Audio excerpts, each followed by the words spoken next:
अस्सलाम वालेकुम जी। 24 डिजिटल के साथ मैं हूँ रोज़ीना अली। जी हाँ, बिल्कुल, आप मेरे अतराफ़ में देख रहे हैं कि हर तरफ सरसब्ज़ व शादाब घने दरख्त हैं। बहुत अच्छा ये सब्ज़ा आँखों को भला लग रहा है और परिंदों की चहचहाहट भी सुनाई दे रही है। इस वक्त मैं बिल्कुल मार्गला हिल्स के करीब हूँ, नेचुरल पार्क, और जिसे इस्लामाबाद का नेशनल पार्क भी कहा जाता है। यहाँ पर इन तमाम नज़ारों का मैं लुत्फ़ उठा रही हूँ, लेकिन यहाँ पर सिर्फ खूबसूरत परिंदे नहीं है, सब्ज़ा नहीं है, बल्कि इस मौसम में एक ऐसा भी जो है जानदार पाया जाता है जिसका नाम सुनते और अगर आँखों से देख लें तो खौफज़दा हम ज़रूर होते हैं। बात कर रही हूँ मैं सांप की। आज अपने इस व्लॉग में हक़ाइक़ से पर्दा उठाएंगे कि इस्लामाबाद की मार्गला हिल्स में और पूरे इस्लामाबाद में कितनी इकसाम के सांप पाए जाते हैं, क्या तमाम सांप ख़तरनाक होते हैं, लोग देखकर इतने खौफज़दा क्यों होते हैं और क्या इन पर अटैक करना चाहिए, मारना चाहिए, या फिर इनको भी हिफाजत की ज़रूरत है। मेरे साथ यहाँ पर मोहम्मद सईद साहब मौजूद हैं, उनसे बात करते हैं। अस्सलाम वालेकुम। वालेकुम सलाम। I am doctor Mohammad Saeed, working as a assistant director research and planning in Islamabad wildlife management board. ठीक है, तो अब बताइए कि यहाँ पर कितनी इकसाम के सांप पाए जाते हैं? 17 इकसाम के सांप पाए जाते हैं, जिसमें वेनेमस और नॉन वेनेमस सांप शामिल हैं। ज़्यादातर सांप जो हैं वो गैर जहरीले सांप हैं। तकरीबन 17 में से सिर्फ 5 स्पीशीज़ जो हैं वो वेनेमस हैं, बाकी तमाम स्पीशीज़ नॉन वेनेमस और हार्मलेस हैं इंसानों के लिए। ठीक है, लोग मार्गला हिल्स का रुख करते हैं, इन ट्रेल्स पर आते हैं, जब वो सैर कर रहे होते हैं वो सांप देख लेते हैं। ताहम अब इस्लामाबाद की कुछ सोसाइटीज़ में भी पाए जाते हैं सांप। तो बताइए कि उन्हें पता कैसे चले कि आया ये सांप जहरीला है या नहीं है, उन्हें क्या रिएक्ट करना चाहिए? अब मुख्तलिफ हम लोग सोसाइटियों में ख़बरें रोज़मर्रा की बुनियाद पर आ रही हैं कि जी सांप को रेस्क्यू कर लिया गया, या किसी सोसाइटी में किसी घर में सांप को मार दिया गया। तो पता कैसे चले कि ये जहरीला है कि नहीं है? जहरीले और गैर जहरीले सांपों को आइडेंटिफाई करने के लिए नो डाउट आपको एक्सपर्टीज़ चाहिए और आपको अवेयरनेस और एजुकेशन चाहिए, जो हर आम इंसान के लिए मे बी पॉसिबल ना हो। नो डाउट अगर आपको अवेयरनेस है, आप उसके फ़िज़िकल फ़ीचर देख के उनको आइडेंटिफाई कर सकते हैं। लेकिन अगर आपको कहीं पे भी सांप नज़र आता है, फ़र्ज़ करें कि अगर मार्गला हिल्स नेशनल पार्क में आप ट्रेल पे जाते हुए नज़र आता है, तो आप अगर स्नेक को तंग नहीं करेंगे, प्रोवोक नहीं करेंगे, तो मोस्ट प्रोबेबली स्नेक आपको किसी तरह का अटैक या डिस्टर्ब नहीं करेगा, क्योंकि मार्गला हिल्स नेशनल पार्क एक नेशनल पार्क है जिसमें तमाम एनिमल्स प्रोटेक्टेड हैं।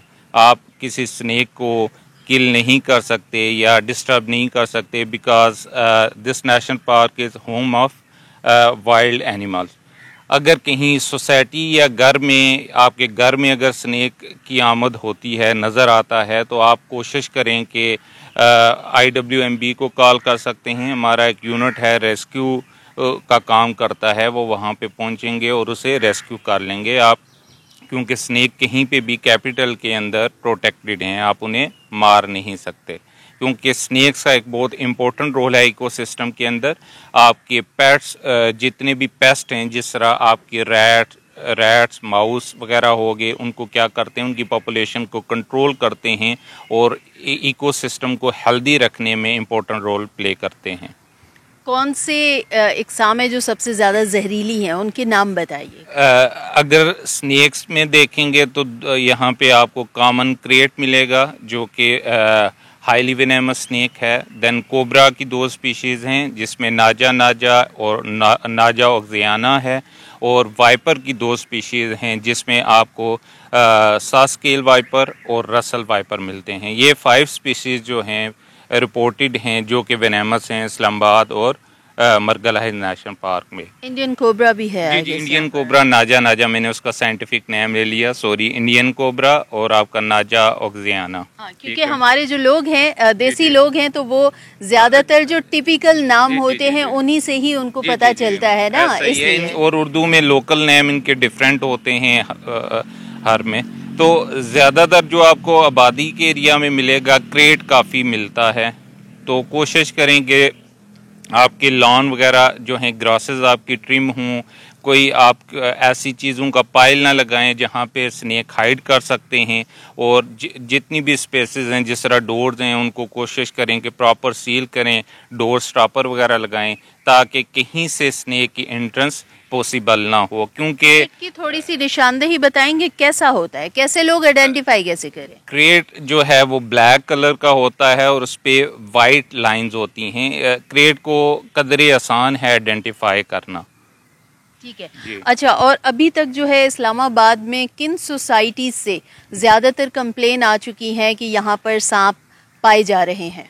ज़्यादातर आपको डिफरेंट सेक्टर से हमें आती हैं रेस्क्यू के लिए।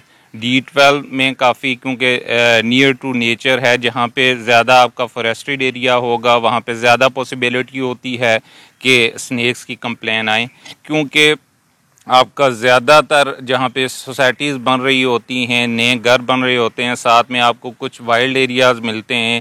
इसकी वजह से क्योंकि उनका हैबिटेट डिस्टर्ब हो रहा है तो वो कहीं से घरों में भी आपके आ सकते हैं। क्योंकि जब रेनी सीज़न के अंदर रात के time some time temperature increase करता है तो उन्हें हाइड के लिए घरों में वो आ सकते हैं। तो कोशिश करें कि प्रॉपर घरों की जो स्पेसेस हैं, कोई जगह जहाँ से एंट्रेंस हो सकती है, उन्हें क्लोज़ करें ताकि एटलीस्ट घरों में सांप आपके दाखिल ना हो सकें। और ये भी कोशिश करें कि रात को जो घर के दरवाजे होते हैं उन्हें अच्छी तरह से बंद करके सोएं, ताकि ऐसा ना हो कि खुदा न ख्वास्ता सांप एंटर हो जाए और उसके बाद फिर आप खौफ ज़दा हो जाए, खौफ का शिकार हो जाएं। ये बताइए कि इस्लामाबाद वाइल्ड लाइफ का जो अभी तक का डेटा है, इस सीज़न में अभी तक कितने केसेस आपके पास रिपोर्ट हो चुके हैं?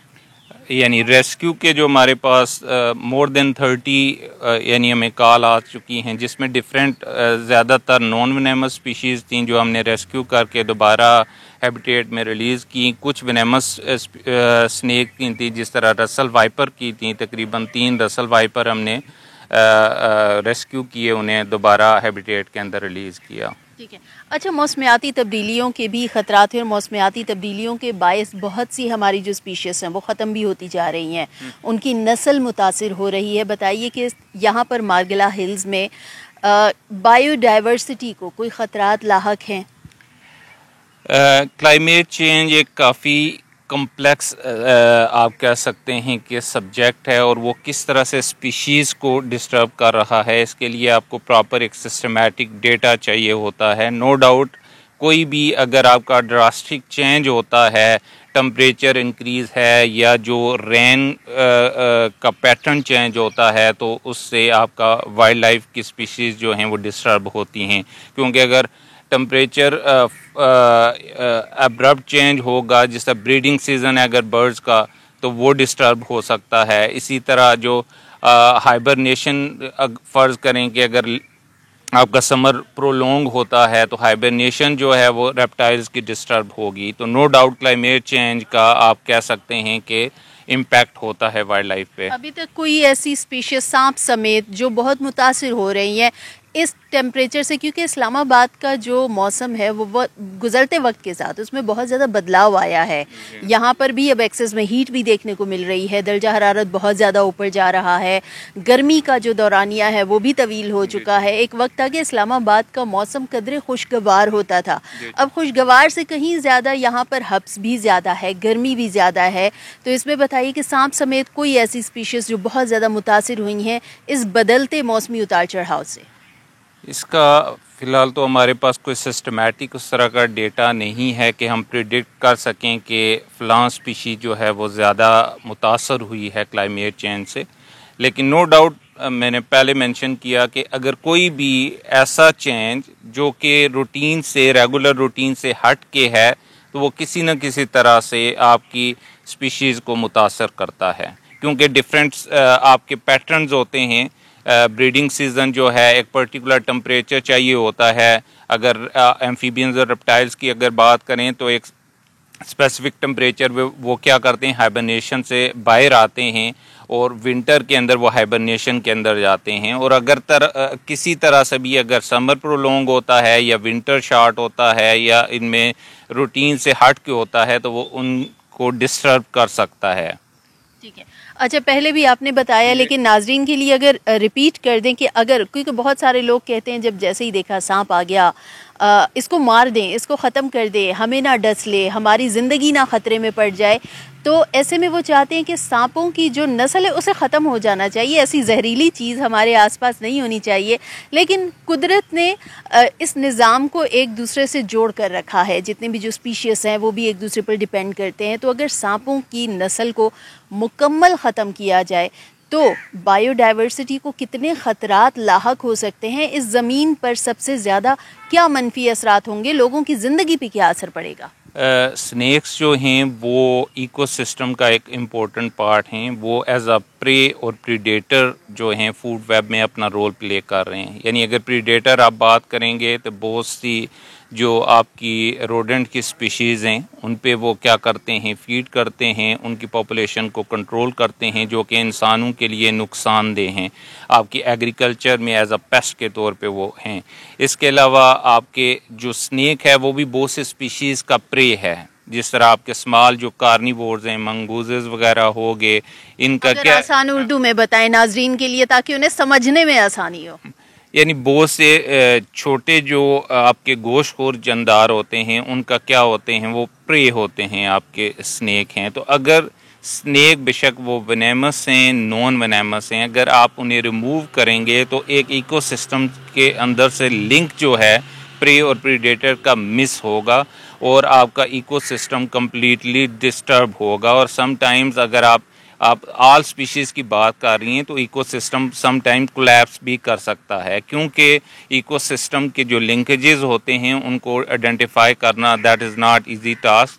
तो यहाँ पे अगर 17 प्लस स्पीशीज़ हैं तो they are playing very important role to keep balance in ecosystem. मैंने कहीं पर पढ़ा कि, और आपने भी पीछे बताया कि चूहों का जो है इसमें बड़ा वो सांप और चूहे का बड़ा एक मतलब किरदार है कि अगर सांप नहीं होंगे तो चूहों की बहुतात होगी और उससे फूड मुतासिर होगा। आप बीमारियां जो फैलती हैं चूहों से बहुत सी हैं उनको कंट्रोल करते हैं। फ्रॉग की पॉपुलेशन को आपके जो हैं वो कंट्रोल करते हैं और फ्रॉग फिर आपके मॉस्किटोज़ वगैरह जो उनकी लार्वी होती हैं उन पे फीड करते हैं। और आपको पता है मॉस्किटोज़ जो हैं मच्छर वगैरह डेंगू और आपका मलेरिया काज करते हैं। तो यानी ये एक पूरा लिंक है।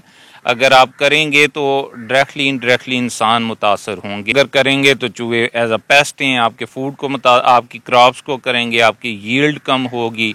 तो इस तरह से और चूहों के बहुत से और भी मसाइल हैं। अगर घरों में हों, कहीं पे शॉर्ट सर्किट की रीज़न बनते हैं, इंडस्ट्री के अंदर हों, तो यानी चूहे एक बड़ा हैज़र ख़तरा हैं कंपैरेटिव टू स्नेक्स। हर स्पीशीज़ का एक रोल है जो कि वो अपने इकोसिस्टम के अंदर प्ले कर रही है। अगर किसी भी स्पीशीज़ को आप कम्प्लीटली रिमूव करेंगे तो that is not good for ecosystem. ठीक है। अच्छा, मैंने सुना था, आखिर में मुझे ये बताइए कि मैंने ये भी सुना कि इस्लामाबाद में जैसे ही मौसम अभी बदलेगा, सर्दियों के दिन करीब आएंगे तो शिकायत ज़्यादा हो जाएंगी।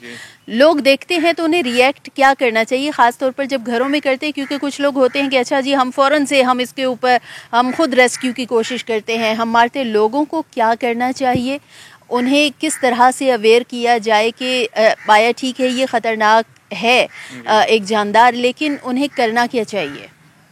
फर्स्ट ऑफ ऑल कोशिश करें कि एट लीस्ट आप जो वेनेमस स्नेक्स हैं उनको आइडेंटिफाई करने की कोशिश करें। उनके जो करैक्टर्स होते हैं, उन फीचर्स होते हैं, उनको उनकी बेस पे नो डाउट अगर आइडेंटिफाई नहीं कर सकते तो आप ये करें, अगर कहीं पे भी स्नेक आपकी साइटिंग होती है विद इन हाउस तो आप क्या करें, कॉल करें। आपको पैनिक होने की ज़रूरत नहीं है, उस कमरे का डोर बंद कर लें।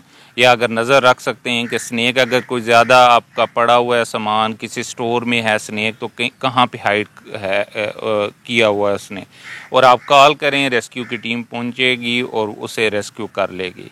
आपको कोई पैनिक होने की ज़रूरत नहीं और ख़ुद हैंडल करने की कोशिश ना करें। बाज़ दफ़ा हैंडलिंग के दौरान आपको बाइट हो सकती है और वो ख़तरनाक भी हो सकती है अगर वेनेमस स्नेक है तो। ठीक है जी, अगर बहुत ज़्यादा जहरीला सांप है तो वो आपको नुकसान पहुंचा सकता है। खुद रेस्क्यू की कोशिश ना करें। बेहद शुक्रिया मोहम्मद सईद साहब। और मार्गला हिल्स में इन दिनों चूंकि हाइकिंग के लिए भी बहुत से अफराद यहाँ का रुख करते हैं और अपने साथ वो स्टिक्स लेकर जा रहे होते हैं।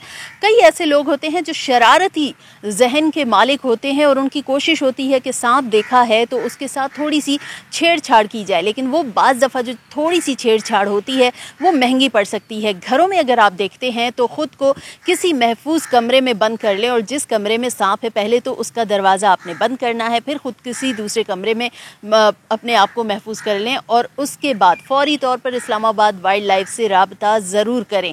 सांपों की नस्ल का अगर मुकम्मल खात्मा किया जाएगा तो यकीनन इस ज़मीन का जो इकोसिस्टम है वो मुतासिर होंगे। बायोडाइवर्सिटी का जो निज़ाम है वो बिल्कुल बहुत ज़्यादा डिस्टर्ब हो जाएगा। तो हर एक चीज़ एक दूसरे से जुड़ी है, फितरत है, और फितरत का तकाजा है कि ये जो तमाम तर निज़ाम है ये इसने एक साथ ही चलना है। तो सांपों को मारने की बजाय कोशिश करें कि आप ख़ुद भी महफूज रहें और इनकी भी हिफाजत को यकीनी बनाएं। ख़तरनाक ज़रूर है, ताहम कोशिश करें कि इनसे छेड़छाड़ ना करें, क्योंकि अगर फिर सांप ने डस लिया तो फिर उसका अंजाम यकीनन ज़िंदगी के ख़ात्मे के साथ होता है।